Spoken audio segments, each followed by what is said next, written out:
Continuing our coverage here at Solana Accelerate, and of course, one of my favorite guests and old-time friend is Mr. John Wu, coming in for Avalanche. How are you? Paul, I'm great, and thank you for having me. I always love talking to you. As you know, we've been talking for 7 years now. Years. You're one of the few that got it in the very beginning, the integration of traditional enterprises with that of the new blockchain world. I didn't think it was a special gift or anything. I think it was obvious what was happening, but thank you. Listen, John, a lot happening with Avalanche. You guys have been doing a lot of new partnerships, announcements.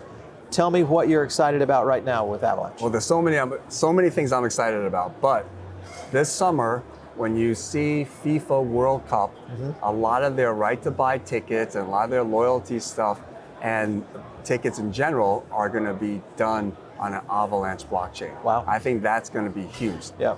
There's a whole class of, call it, loyalty type stuff that is also developing on Avalanche, even though Avalanche is also very well known for traditional finance and bridging the gap between crypto and traditional finance.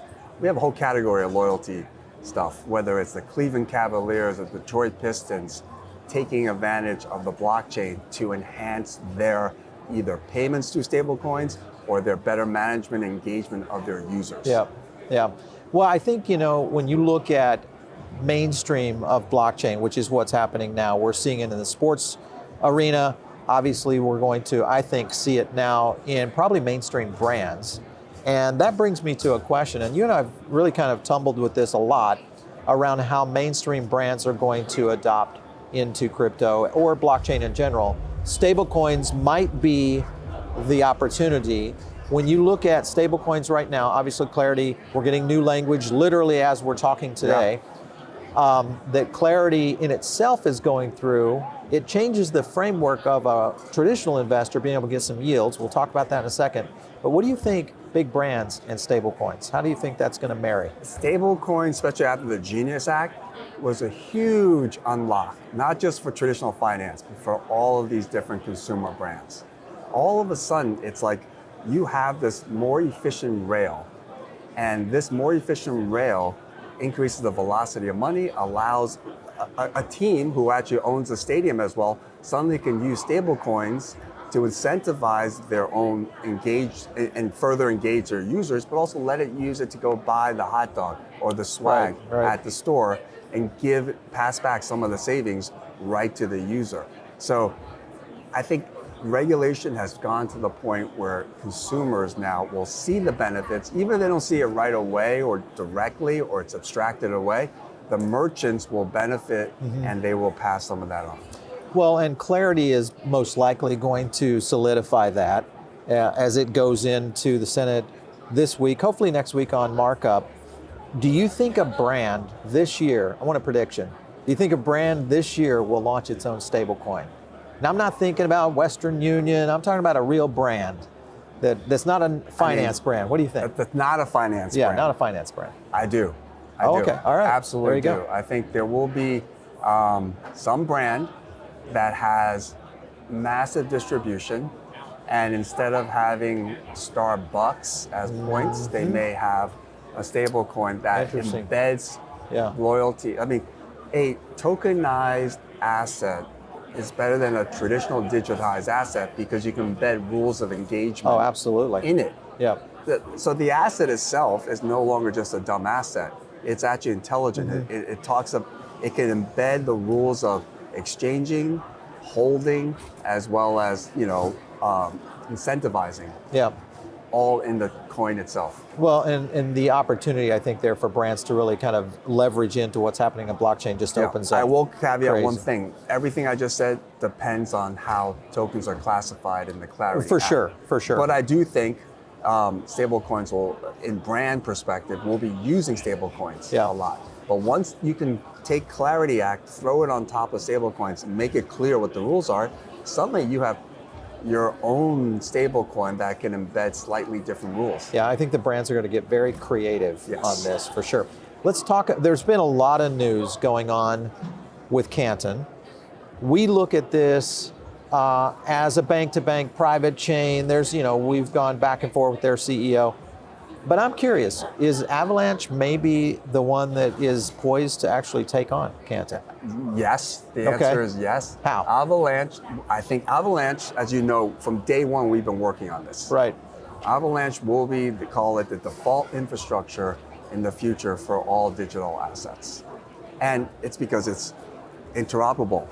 You can create your own L1 on Avalanche, connect it to the C chain of Avalanche, and then move, it's EVM compatible, so easily move it around the entire crypto Which is ecosystem. what makes that an advantage. This is a huge advantage. Yeah. We believed in the permissionless world from day one. Now, what do they also say? Copying is the greatest form of flattery. If you look at what Canton is about, kudos to them, they've done a great job. Yep. But they were DLT, disparate little pockets. They had to create interconnection, and then they created their, I forget what it's called, but it's effectively our C chain. So they reverse engineered into what Avalanche started with the architecture from day one. Study that. So, okay, so when you think about companies that would come to Avalanche or to Canton, the side that you guys really offer, I think, is much more flexible and gives major companies a lot more options. Beyond that, is there anything else that you would say it would draw in a major finance company or a major platform or a major Fortune 500 that would say, okay, that's another reason I should choose Avalanche? Especially in finance, there's this tension. When we do deals with traditional financial companies, asset-backed, asset managers or banks or fintech companies, they want control on one hand because they have compliance needs. They want to know who's in the network, who they're dealing with. They need privacy. At the same time, they at some point want connectivity for distribution to see the entire ecosystem. That's the tension that they're constantly fighting.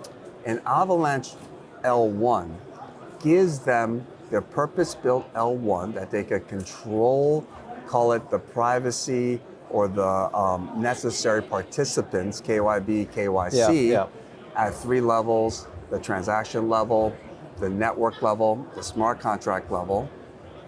And then when the rules are clear and when they're comfortable, they can attach to other L1s or to the main open permissionless chain of Avalanche, and then also move it to Ethereum or other places because it's even a lot more flexibility for sure. Much more flexibility. Yeah. So let's talk about Clarity and the impact it's going to have on the Avalanche ecosystem. You guys have a lot of new projects in development across the ecosystem right now. How much of an impact do you think Clarity is really going to have on the AVAX ecosystem? It'll take a lot of the testnet stuff or into mainnet or live thing. We saw that with Genius. Oh, we were thinking about this. We want to understand the technology, but we're not clear. Oh, now stablecoins are allowed. Let's move to the next level. So as soon as the clarity comes from that, you're going to see that another wave of development happening. A lot of perps moving into the market. So obviously we've seen activity with xStocks, Ondo. Then you look at pre-stocks. I mean, there's a lot of opportunity here, and the pickup seems to be coming toward mainstream, meaning mainstream investors figuring this out. What are you guys doing around that ecosystem right now? I mean, I just met the xStocks founder and CEO last night. I think they're doing a great job. I believe you can bridge xStocks over to Avalanche as well. Okay. But there's a company called Denari that is on Avalanche, and they are basically in the public, like Apple public stocks. They've tokenized it overseas, allowing people outside the U.S. who, in the U.S., you and I can get access to Apple stock very easily. But they have close to $1 billion of TVL now of traditional public equities in the U.S.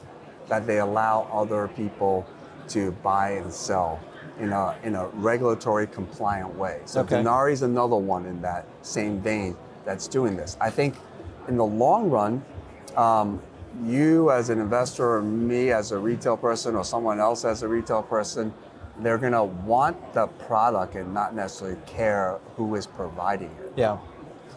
John, I want to, now that we're talking, because you look at the emerging tech, especially on the finance side, that's easy. I think it fits with almost every chain out there. But you look at the opportunity of a decentralized social media platform. This is the one thing that is missing across all of blockchain. I know you guys have some things that are out there. Arena, I've been in and out of it, et cetera. What do you think? Do you think we're going to see a major come into the market soon? Listen, the reason why a social network on blockchains, permissionless blockchains, is very hard to do is because it's permissionless. Self-sovereignty is a big reason why people go into crypto and blockchain. If you can move your data and own your data and move it from one place to another, then you don't get the lock-in, so then therefore the platform doesn't allow the network effect to happen. Right. I mean, there have been many times where people want to use a traditional social media, but then another one comes and they would like to move their credentials and their history and their graph to another one. They can't. Yeah. That's a Web 2 thing. I do think, though, I know there's some creative people trying to figure out how to create network effects. Social media, you need a network effect. For sure. And there are people trying to figure out creative ways to do it.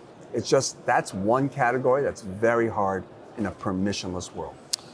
Do you think that Elon has a beat on this or no? If anyone can do it, it's Elon, right? I would never count him out on anything. I mean, it's interesting to see what he's trying to launch. We'll see if the finance products start to work over there, but it'll be interesting. Well, he starts with a huge, his base. Yeah, his base. Yeah, so he's got a huge base, and if he can build in the finance part, as you mentioned, like the neobank components to it or whatever, that's a different lock-in than... It is. I kind of push back on it a little bit, only in the sense that I worry about having my money in something that also has my personality, my opinions, it kind of ties other elements of my life that isn't typically tied to that. I agree with you 100%. Yeah. Part of the reason why I came into, you remember, I was a traditional investor, and I benefited from the growth of this, call it Mag 7 companies from my previous life. But I do worry about 4 to 7 companies that are $1 trillion market cap, bigger than the GDP of most of the countries, bigger than the top, after 4 or 5, I mean, some of these companies are bigger than the GDP of most countries out there now. And think about Amazon just alone. Like, again, great job, unbelievable Jeff Bezos did, and now Andy Jassy, but they have everything about you. They have Whole Foods where you shop, okay? They know basically Ring, who comes in and out of your house. They obviously know your commerce. They also have your business in AWS. And they're doing your insurance. Not good. Your health insurance. Not good. I mean, they have so much information about you. And now they have the hyperscalers for their AWS, so that the future of AI may reside in there as well. Yeah. It's like they're nation states now. John, I'm counting on you to try to break that oligopoly. It's I feel not like just me; it's everyone in this. Everybody that's everyone here for sure. There's not one person that can break these big things. All right, so you've done a lot in terms of. And just be clear, like there should be alternatives. Sure, absolutely, for sure. I think that's the key, because once you get locked in, that's when it gets very totalitarian, and that's the problem I think a lot of networks really face. And it's also what breaks them down too. Once you get it at that point. Let's talk about Animoca Brands. Big announcement a few weeks, almost a month ago. Big partnership. Yatsu's been on our show many times. You guys are very aligned, I think, in terms of the way you think. What was it that brought you together, and what are you trying to do? Well, I just had breakfast with them. What brought us together a long time ago is I love the way he thinks. Animoca Brands and the partnership with Labs and Avalanche is going to help.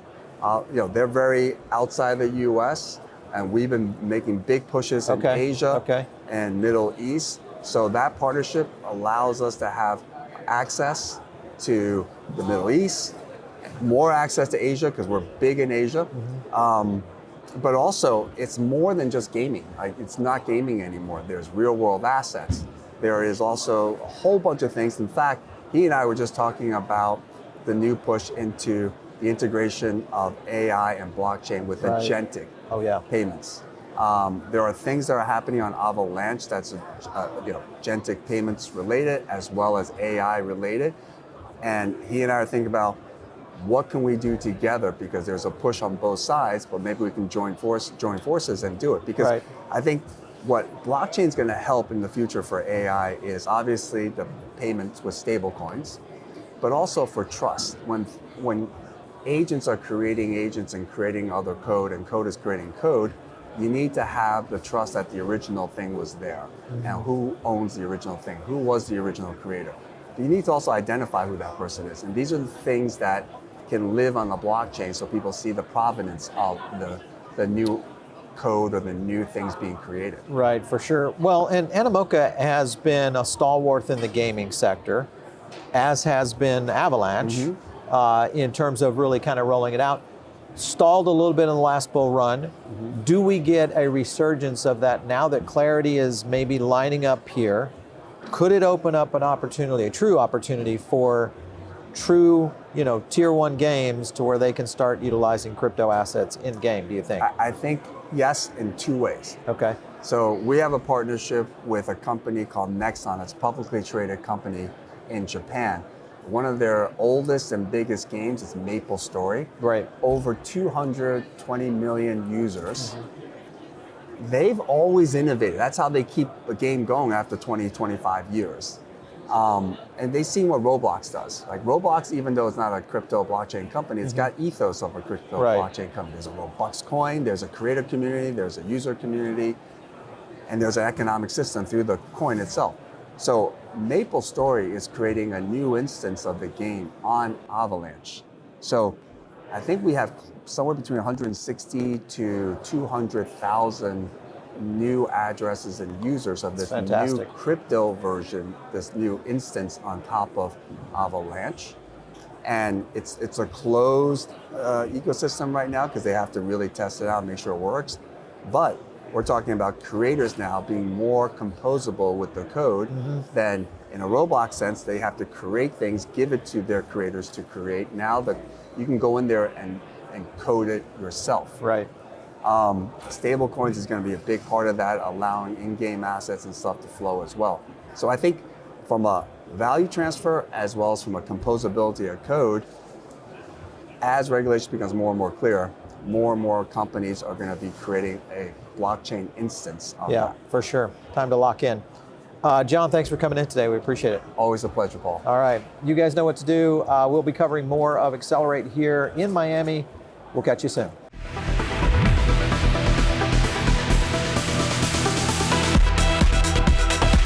If you like this video, hit like and subscribe, drop a comment down below, and also join our free private member group. The link is in the description.